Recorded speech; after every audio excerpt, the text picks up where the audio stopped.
Depois de muito quebrar a cabeça e construir diversos personagens diferentes, vários concepts diferentes, ir e voltar na ideia diversas vezes, e assim, programações feitas de última hora. As... Sim, programações feitas de última hora. Vocês que estão me ouvindo sabem o que eu estou dizendo. Os animais iniciais eles já tinham passado por um rework, só que era um rework mais próximo do Puck por um Dia, justamente para dar uma melhorada no visual, né? Principalmente foi o bode, o vampiro, que trocou de um visual um pouco melhor, e o coelho. Será que a gente pode falar por quê? Um dos motivos? Lembro que um dos motivos era porque estava muito capitoresco. E né, eles estão numa universidade católica, a gente eles vai aproveitar e vai cortar isso fora. Lembro que o bode tava muito beuzebuzão aí. Na verdade, a segunda versão dele tava muito. Ficou pior então? Então ficou. Então, é isso aí.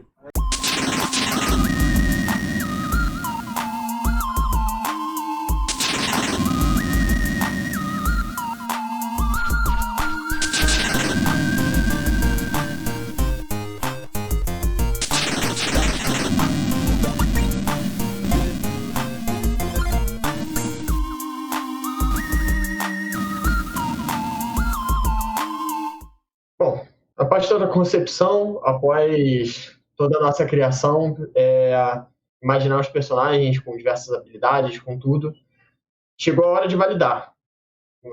Ver se tudo aquilo era funcional, ver se tudo aquilo dava certo. E não deu certo. Tem esse ponto, né? O código foi uma grande dificuldade justamente porque, né, você tem que fazer tudo.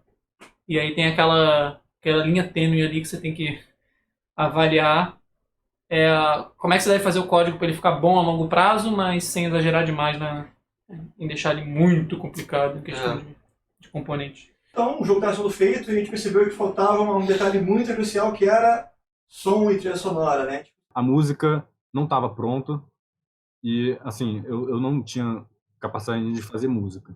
Então, me pediram para fazer efeitos sonoros, sonorização. O que é sonorização? O que é efeito sonoro em jogo? Então, eu tive que correr atrás disso, pesquisar, ver como é que se fazia, ver templates, arquivos que pudessem usar, que tinham licença para ser usado, para ser modificado. A gente começou a criar as fases também. O Maurício criou um desenvolvedor de fase para os game designers utilizarem, que foi bem útil. A gente começou a fazer várias fases diferentes e tentar aplicar o gameplay de maneira interessante. Então a gente começou com a ideia de 2 fases. A fase da mansão, que era uma fase de plataforma onde os jogadores tinham que brigar por moedas que apareciam na fase, e o jogador que tivesse mais moeda ganhava. Você podia bater nos outros jogadores para eles perderem moeda, né? No estilo meio Sonic. Eu acho que tinha moeda aí de diamante, lembra? Acho que o diamante valia mais, lembra disso? Eu acho que tinha até 3 tipos diferentes, se eu não me engano. A outra fase é a fase do cemitério, que era uma fase no estilo top-down, onde no começo a ideia dela é que tinha um burrinho de cada lado da fase, era meio que uma coisa zumbi. De times, né, de equipes. Era um estilo de jogo tipo Payload, que tem no Team Fortress, no Overwatch, que a gente tem que levar um burrinho até o outro lado para dar a volta primeiro, antes que o do burrinho inimigo. E aí, da mesma maneira, você conseguia interagir, bater um no outro para atrapalhar, para tirar do caminho. A gente conseguia fazer alguns áudios, baixar, né, alguns clipes de áudio para efeitos sonoros, só que a trilha sonora e a música, como é que a gente vai fazer? Aí acabou que eu entrei na jogada, né, comecei a compor as músicas. Né? A gente foi conversando um pouco e aí foi conseguindo desenrolar algumas outras músicas para as outras fases que foram sendo desenvolvidas. E eu ajudei num riffzinho que era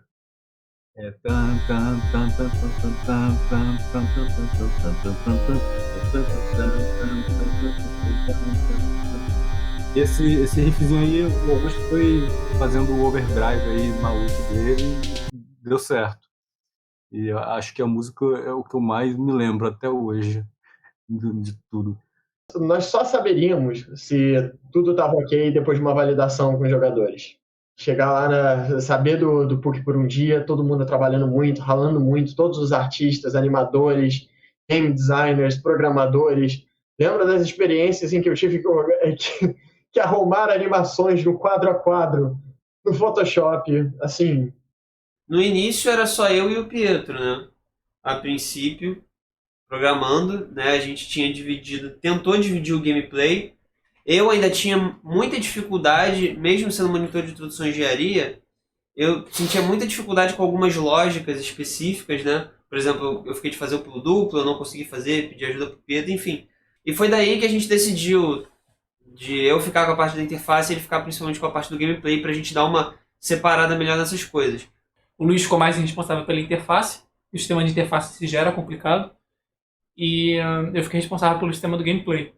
O pouco que eu cheguei a mexer no código foi para tentar dar uma força lá no videoconf, famoso videoconf. E aí tava eu e o Felipe tentando entender aquela maravilha daquele módulo lá do Luiz, que, cara, tinha muita coisa hard-coded, tinha número mágico, variável em inglês misturada com português.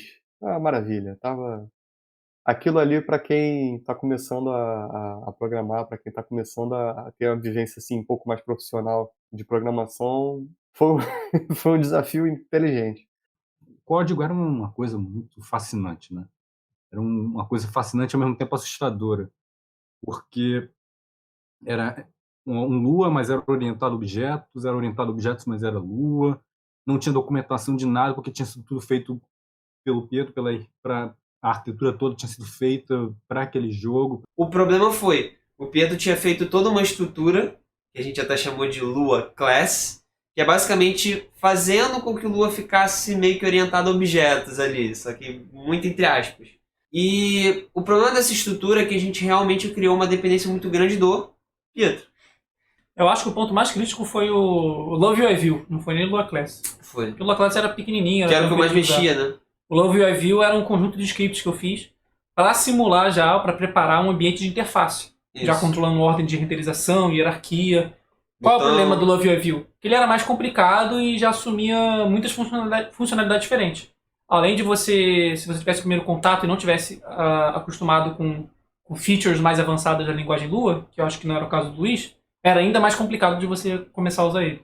O JP e o Felipe, que entraram depois para tentar ajudar, mesmo eles tentaram entrar no meio do fogo e acabaram saindo logo, porque eles não conseguiram mexer, não estavam acostumados, enfim. A gente não sabia fazer muita coisa. A gente recebeu alguns tutoriais, né, os programadores foram entrando depois, mas eu fiquei...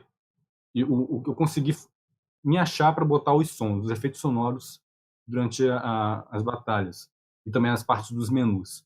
Mas tinha uma diferença tão grande entre menu e gameplay na Arena. A Arena estava mais ou menos seguindo bem a ideia do orientado a objetos que tinha sido proposta na arquitetura, mas a versão com a parte da interface era diferente, era peculiar. E aí a gente aprendeu como é que Lua pode ser muito interessante, porque dá uma flexibilidade maravilhosa pra gente. Exatamente. Mas ao mesmo tempo, o fato dele ser muito flexível, a gente aprende que isso pode não ser muito bom. E justamente se a gente não tem todo aquele amparo de uma linguagem fortemente tipada, que a gente consegue completar automaticamente os componentes que a gente está usando. Exatamente. Então quando a gente fica muito tempo sem olhar o projeto e volta, é muito difícil, muito mais difícil do que seria talvez se fosse uma outra linguagem. Porque você tem que saber muito bem, ou tem que estar muito bem documentado, porque de fato não esteve. A gente subestimou o poder da documentação. Então é muito complicado que você tem que mexer. Realmente é um sistema que você acaba tendo que ter muito conhecimento interno dele. E leva um tempo para você se acostumar. Essa correria toda que a gente começou a mexer em videoconf e tudo mais, foi justamente pela correria do PUC por um dia. Cara, eu lembro na véspera do PUC por um dia, da gente ficando no laboratório assim, até de madrugada mesmo. Eu lembro que esse dia eu fui com o Léo no estacionamento para botar o carro para dentro da PUC, coisa que aluno nunca consegue. Mas já eram 11 da noite, a garagem ia fechar. E aí botamos o carro para dentro, pedimos umas pizzas e fomos até... Sinceramente, não me lembro a hora. Nossa, como eu lembro dessas coisas. Lembro, assim, da grande experiência de estar eu e Pietro praticamente virando a noite, sabendo que no dia seguinte, prontíssimos para dormir na PUC. Assim, ok, o PUC por um dia é amanhã. Nós vamos apresentar os PUCers pela primeira vez. É agora. Então, ficamos ali a noite toda, eu desenhando, ele programando, e vai dar certo, vai ter que dar certo. E, bom, preparamos tudo, né? Fizemos cartazes, fizemos banner com os personagens, várias propagandas, tudo isso para chamar a atenção dos jogadores. Chegamos lá no PUC por um dia, foi quando a gente foi apresentar os Spookers pela primeira vez, seus primeiros personagens, suas primeiras mecânicas e 2 fases. E no primeiro PUC por um dia, o jogo tinha vários problemas, que inclusive estava todo mundo jogando no teclado, era um monte de mãos nos teclados, no computador, era uma coisa meio caótica. Primeiro, né, o jogo ele era para ser jogado principalmente para controles, mas a gente não teve tempo de implementar todos os controles. O Pietro mesmo tinha virado a noite fazendo uma das habilidades do coelho, que nem tinha ficado tão boa assim, né? Cada um...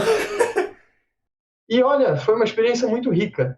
Apesar de muito bug, apesar de muita coisa errada, foi maravilhoso a gente conseguir ter a primeira validação. A gente vê que, assim, ok, deu muito errado? Deu, mas valeu a pena cada um desses momentos.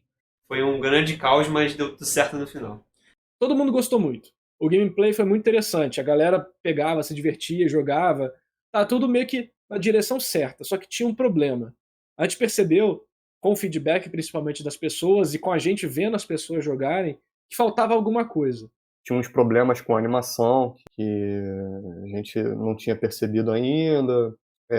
Tinha toda uma questão da resolução do jogo, com várias telas diferentes e tudo mais. Ok, tem muita coisa para resolver, mas foi olhando para os jogadores e eles falando para nós assim, cara, isso está muito legal, tem muito potencial, por favor, continuem. Foi isso que motivou a gente a querer continuar, foi isso que fez a gente querer se desafiar cada vez mais e olhar assim para o objetivo lá na frente. SB Games, cara, a gente vai conseguir, a gente consegue alcançar isso. Esse dia foi um ponto muito importante no desenvolvimento do Spookers, porque foi quando todo mundo decidiu que esse jogo devia levar um tratamento mais maduro, mais profissional, e a equipe de arte também teve essa responsabilidade de resolver refatorar tudo, cara. É coragem, na verdade, né? Foi uma coragem muito grande, mas que eu acho que valeu muito a pena. Um dos game designers teve a ideia de diminuir a mecânica, enxugar, né, o design da subtração. Botar uma habilidade, um ataque básico só, e seria diferente para cada animal, para cada personagem. Os personagens podiam ser mudados também, seriam outros personagens, com outro visual. Foi bastante coisa que foi enxugada para ficar viável. E a gente percebeu que, como as sprites dos personagens eram muito fofinhos, eram muito pequenininhos, isso tirava muito espaço da animação. Então, acabava que os personagens não tinham uma expressão muito forte no jogo. Foi daí, né, do PUC por um dia, que a gente decidiu trocar, não a temática, a gente manteve a temática de animais, né, spook, né, animais com a temática de Halloween, de animais fofinhos normais para animais brasileiros, baseados na fauna brasileira. Cara, nossa, o Brasil é tão rico. E por que a gente não tenta valorizar isso na questão do design, na questão da criação? Por que os animais precisam ser necessariamente uns animais que eram cativantes naturalmente em rede social, qualquer coisa do tipo? E aí a gente começou um processo de refazer tudo do jogo. Tanto as fases, para se adaptar aos novos padrões de tamanho, quanto os personagens. O Pietro insistiu muito nesse negócio. Não, porque tem que ter um motivo para trocar os animais. Eu lembro disso, que ficou mó tempão. Ficou mais de um dia inteiro da gente realmente discutindo se seria realmente interessante a gente trocar os animais que a gente já tinha pelos animais brasileiros. E acabou que a gente entrou num consenso aí. E foi uma troca que ajudou a impulsionar o Spookers como tendo mais um diferencial, né? Que é essa utilização da fauna brasileira, né? Eram personagens muito legais, muitas pessoas tinham gostado deles, mas, cara, por que ficar só nesses animais, sabe? Depois de muito questionamento do game design, e isso completamente desaprovado por toda a equipe, a gente pensou, cara, a gente pode valorizar a fauna brasileira. Assim, a gente já vai ter que refazer muita coisa, a gente já vai ter que desenhar muita coisa de novo. Então a gente deixar o jogo com uma cara mais diferente. Não necessariamente brasileiro, mas, pô, tem muita coisa legal no Brasil que outros jogos não exploram. Tanto porque não conhecem, ou porque as pessoas simplesmente não moram aqui para conhecer essas coisas. Né? Então a gente começou a pesquisar animais diferentes e locais diferentes do Brasil, para se inspirar nas fases também. A gente chegou a algumas coisas bem bacanas. Então daí surgiu o Songuá, o nosso lobisomem lobo-guará, a Couraça, que é a nossa tartaruga marinha zumbi, a Caillou, que é o nosso papagaio xamânico, na verdade é papagaio não, arara, a nossa arara xamânica, e por fim, o Teurina, a nossa querida assombração de um Teiu. E aí a gente começou o processo de criar a animação desses personagens, tanto na programação, quanto na parte de ajuste de game design, do timing e das expressões que eles tinham que fazer para passar para o jogador a ação dos personagens, como o ataque, quando ele toma uma porrada e por aí vai, e a programação. E aí que começaram os problemas a aparecer. Começou a rolar um atrito entre a programação e a parte da arte, porque a arte começou a... Ninguém tinha habilidade nessa época, era o primeiro projeto grande de todo mundo. Então, a maneira que a arte exportava as sprites não estava sendo equivalente à maneira que os programadores estavam pensando em implementar essas sprites no jogo. Então, a gente teve uma época que a gente perdeu muito tempo para descobrir como criar um processo criativo, um processo de produção dessa parte. Isso fez a gente perceber o quanto que valeu a pena a gente se quebrar todo, a gente se ferrar inteiro fazendo o nosso projeto, vendo tudo dar errado, para que a gente pudesse olhar e, ok, essa aqui é uma maneira, talvez não a ideal, mas certamente muito melhor do que a gente fazia. E foi a parte que a gente mais aprendeu, foi essa parte do... A gente tinha muita vontade de fazer. A gente sempre estava preso na faculdade pela amarras do planejamento. E aí, quando a gente teve um pouquinho de liberdade, a gente meio que extrapolou. A gente fez um projeto relativamente grande, de qualquer jeito, né? Nós percebemos que tínhamos duas grandes falhas, que era, primeiramente, a criação de bons costumes na produção da arte, na produção da programação. Então, como fazer um código que todos entendessem, todos os programadores pudessem entender no momento que ele fosse acessado. Uma animação que fosse modular, que pudesse ser replicada talvez para múltiplos personagens, ou que tivessem certos padrões que tanto para produzir quanto para implementação fossem viáveis. E disciplina. Isso, acho que esse segundo fator é uma das coisas que a gente precisava mais aprender. Os professores também ajudaram a gente, orientando, olhando, dá uma olhada no código, falar, pô, isso aqui não está tão legal, tem que mudar. E aí as coisas foram começando a funcionar, e num ritmo muito mais acelerado de antes. Basicamente, em 3 meses, a gente conseguiu recriar o projeto inteiro de uma maneira muito mais finalizada, muito mais complexa, sendo que a gente tinha demorado 3 meses também para fazer um jogo básico. Então, depois que a gente teve essa experiência e desenvolveu a metodologia, e principalmente desenvolveu a comunicação entre essas duas áreas, né, de arte e programação, que o projeto realmente começou a andar num ritmo que todo mundo estava muito animado. Apesar da gente estar num ambiente de faculdade, em que todos ali tinham provas e diversos outros deveres, nós tínhamos que ter a disciplina de chegar dentro do laboratório, de chegar no momento de investir naquele projeto, de se dedicar e saber que, assim, a gente precisava dar o nosso melhor naquele momento, se a gente quisesse participar de um campeonato, se a gente quisesse estar ali no meio de várias pessoas que são profissionais. Porque na SP Games não teria somente os alunos, não teriam outros projetos que estariam somente no nosso nível. Teriam muitos projetos muito mais fortes, pessoas que já tinham grandes experiências. E, claro, a gente não tinha a intenção de estar lá pau a pau com eles, né? Mas nós sabíamos que se a gente quisesse marcar, se a gente quisesse estar no meio da competição, nós precisávamos mudar a nossa postura. Então, na minha visão, acho que disciplina foi uma coisa que muitos de nós acabamos aprendendo, e não levando isso somente para a produção de jogos, mas levando um pouco para a nossa vida.